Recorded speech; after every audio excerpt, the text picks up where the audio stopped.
Igbo Igbo ekenekwa m unu. Ịma na a na-ekwu okwu ụfọdụ oge dịka onwe ụfọdụ oge abụ ịma somebody like me anọ m into na-eme ihe film wee mana na ama like in film na like in the documentaries.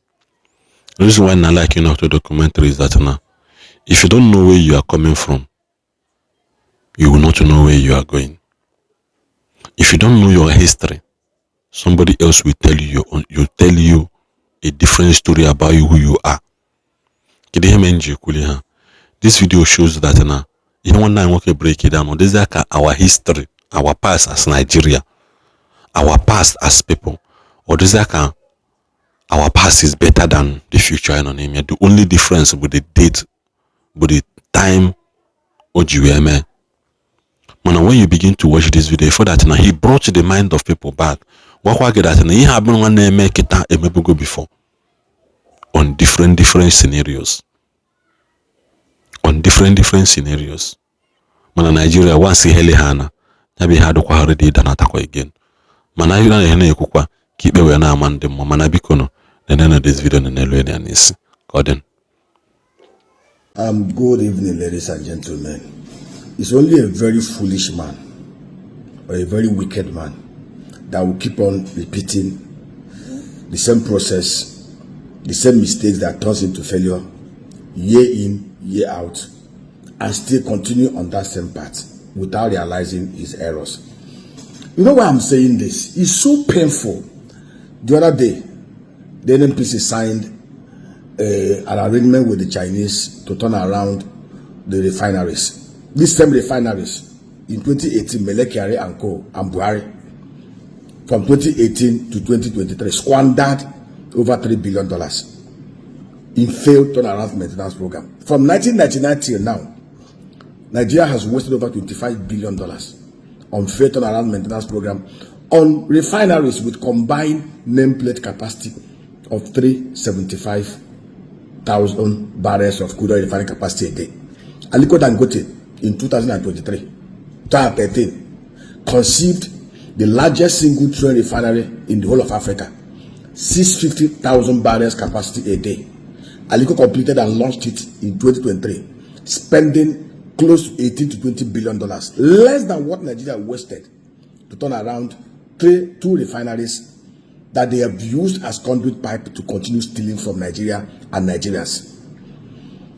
That $2.35 billion that they want to squander with the Chinese, if they hand over that money to Aliko Dangote and hand over those refineries to Aliko Dangote, in 5 years, Aliko will rebuild those places. And Nigerians will be employed, and it will add to the refining capacity of Nigeria. But of course, just like everything public sector, they will want to always use it. They are holding it. They know the right things to do, but they will never do it because that place has become a cesspool of corruption, cesspool of wickedness and iniquity that they always use to steal Nigeria dry with their cronies. Now, let's go back to history. Obasanjo understood the stupidity of allowing the public sector to control it. And that was why he sold it before Yadwa reversed it. Endorama, the Indonesians bought element petrochemical plant that was not working. Go and see how they revived it. How many trains they've done extra. Nafconone was down, not working. It was acquired by Notori. Go and see what they are churning out. Nigerian liquefied natural gas is working because it is 51% private sector owned and 49% owned by NNPC. Therefore, they are shielded from the public sector shenanigans and criminality. Now, let's go back to history.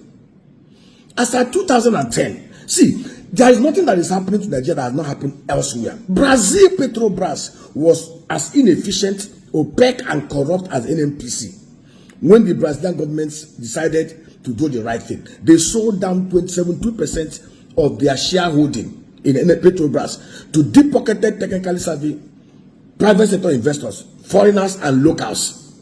Today, Petrobras, controlling 15 billion barrels of crude oil reserve of Brazil, manages 11 functional refineries, plus other 8 private refineries. Brazil does over 3.8 million barrels of crude output every day. Go and see Petrobras record, $122 billion turnover, over $42 billion profit, $48 billion paid to the Brazilian Federation account as royalties.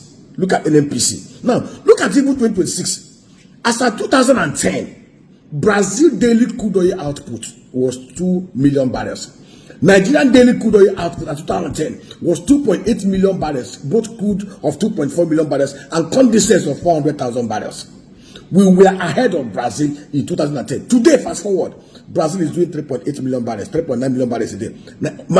From 15 billion barrels reserve, Nigeria is doing barely 1.7 million barrels from 37.5 billion barrels reserve. Because of the inefficiencies, the corruption, the profligacy, and NNPC. Look at the, as at 2010 to 2015, NNPC was limiting $3.6 billion into the official account every month. Today, look at their first quarter report 2026. They claim that they made $5.7 billion as revenue. Only $2 billion entered the official account.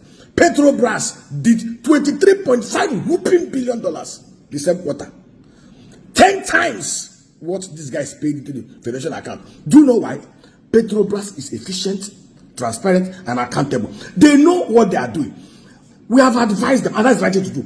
If today the federal government of Nigeria sells down 70% of their shareholding at NNPC, Federal Minister of Finance Incorporated, Federal Minister of Petroleum Incorporated sold down 70% to deep-pocketed, technically savvy private investors, 30% to core investors offshore, 40% to Nigerian domestic investors, and list it on the floor of the Nigerian Stock Exchange and the London Stock Exchange. I tell you of a truth, in the next 2 years, our crude oil output will hit 3 million barrels a day. Because those investors will not allow the kind of criminality, selling crude oil through the back door, do the amount of nonsense they are doing now. That is why they have refused to do the right things. The Brazilians are no more honest than Nigerians. But they put in place institutional arrangements that protected the oil and gas industry from few criminal hawks. And so, with $25 whooping billion wasted on failed mercenary program since 1999, and these guys, see, I don't blame them. I blame the governors. I blame everybody. This is our common patrimony. All the governors are busy playing politics and allowing those in Abuja to be stealing our common resources. And Nigerians are not thinking. Nobody's asking questions. What kind of madness is this? You keep on doing the same thing. Rinse, repeat, rinse. Everybody knows, from Obasanjo to Aliko to all, the only people who have refused to listen are those in power. Everybody knows that those refineries will never work under public sector control. Everybody knows NNPC will never be as efficient as Petrobras and Nigerian liquefied natural gas until we do the right thing. May God have mercy on us. We need to amend the PIBs to allow this to happen. But who will bear the cat? It's so shameful. A country so blessed by God. Look at Aramco.